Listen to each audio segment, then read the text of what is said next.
I'm Jim Becker, president of JLL Canada.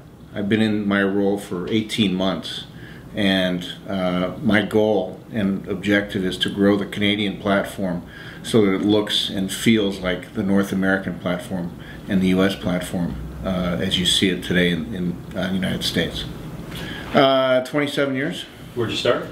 I started in Chicago. Worked for a small little company called A.E. LePage, and they opened their offices in Chicago. Jumped right into the real estate business. I was a research guy working in Chicago for A.E. LePage. I think it gave me a great perspective. It was old school brokerage. Everybody smoked, everybody drank. I guess nothing's changed. But it was a really fun environment. You could see the camaraderie, you could see the life in the business, and that perspective I think has helped me go through a lot of things over the last 25 years. I would say it's probably somewhere between being a tenant rep broker and being an eat what you kill kind of guy, making sure that there was food on the plate for my family. And then opening Detroit was an interesting challenge as well. 10 years of that process was a very interesting time in a very interesting marketplace. What year was that? Started in '99. There's a lot of those. There's, as you know, our best guidance and best consultation for clients is advising them not to make a deal if it's not the right deal.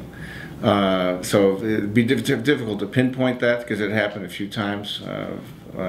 You're protecting the innocent. I am. There's no reason to throw anybody under the bus. I would say overall bull.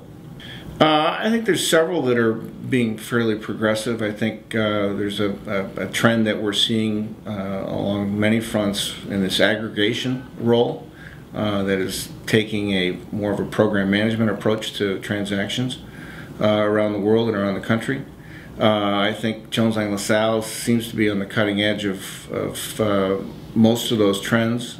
Certainly technology is helping us be on the forefront of those things, and I think it's a competitive environment. I think the goal is to integrate all that stuff and make it seem like it's one. Our approach to the business is such that we want to make sure that client has one place to go that allows them to understand all the things that are available to them within the service organization, and that seems to help us cut down the noise. If somebody's got to deal with 5 or 6 different people to get the same thing done, it becomes a little bit difficult. Certainly on a national level, we're seeing a very big push on the lead front. We're seeing, I think, accreditation as being something that really is establishing a level of credibility with our professionals, whether it be SIOR or CCIM, I think MCR. All those things are levels of achievement that I think our clients are looking for us to have, and I think there's always going to be a place for them in the future. I would say it's more the latter. I think the trend is that we're being more inclusive in our service offering, once again integrating that service offering so that element becomes seamless. How we divide the money internally really is not an issue for the client as long as we're getting to the right outcomes. When you say professional services, accounting firms, FM firms, yeah, I think that there's a level of self-performance that's out there. There's always been that. I don't see the big accounting firms coming in and getting into that business. They tried it a few times before, and I'm not sure they've ever found themselves in a position where they couldn't be in conflict. So I think it's a business that they're probably staying away from. I don't see it changing dramatically. I think we just went through a major transition here in Canada with Jones Lang LaSalle, moving to a more what I would call conventional brokerage model. So I don't see it happening near term. I think from an operational perspective, it's a lot easier to manage the professional revenue on a conventional brokerage style. Well, I think certainly scale helps a lot of things, and I think it helps the real estate business in terms of aggregating resources and aggregating people and technology.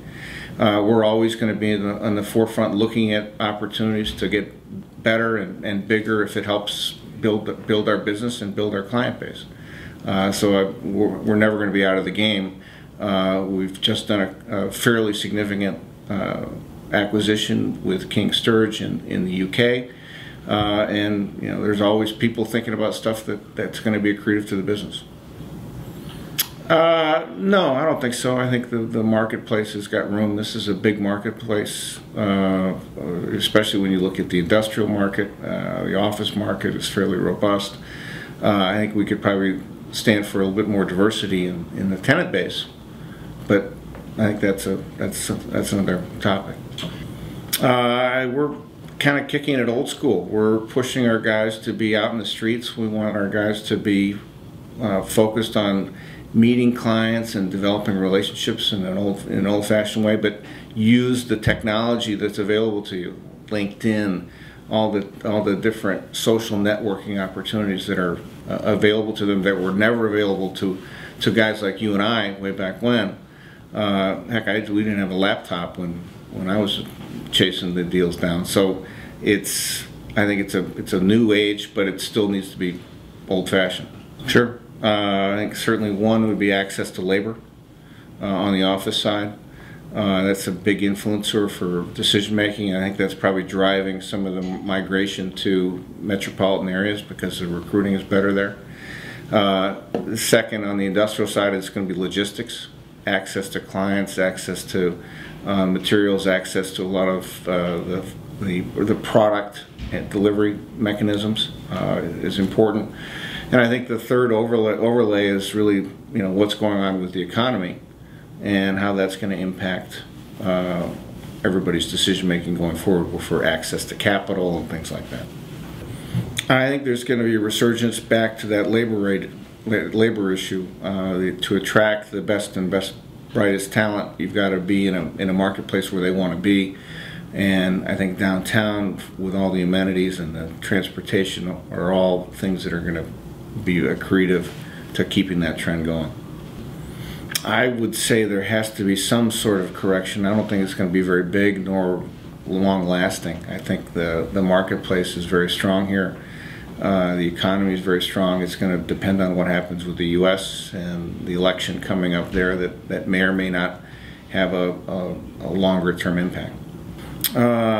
I think, as I said, short term, there's risk on the cap rate side. I mean, there's still a preponderance of, or a larger number of buyers than sellers, so that's going to still drive demand and push rates down.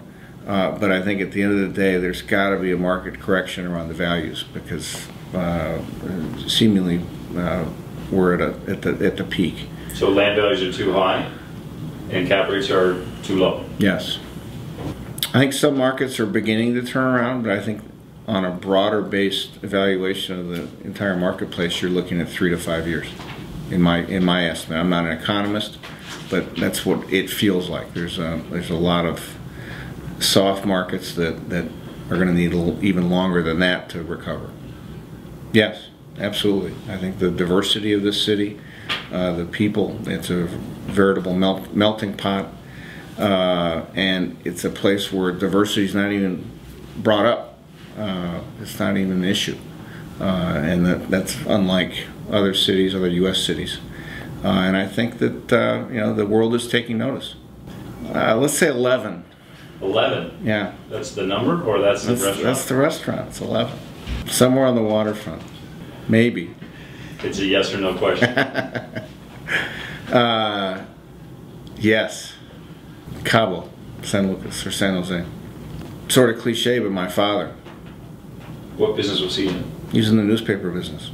Selling, writing? Writing, manager, ran newspapers, but understood people and how things worked. Most days. Hands-on, but I throw a lot of rope out. People have a lot of empowerment working with me. And I like them to make decisions and do things that are going to be good for the company. Transformational times.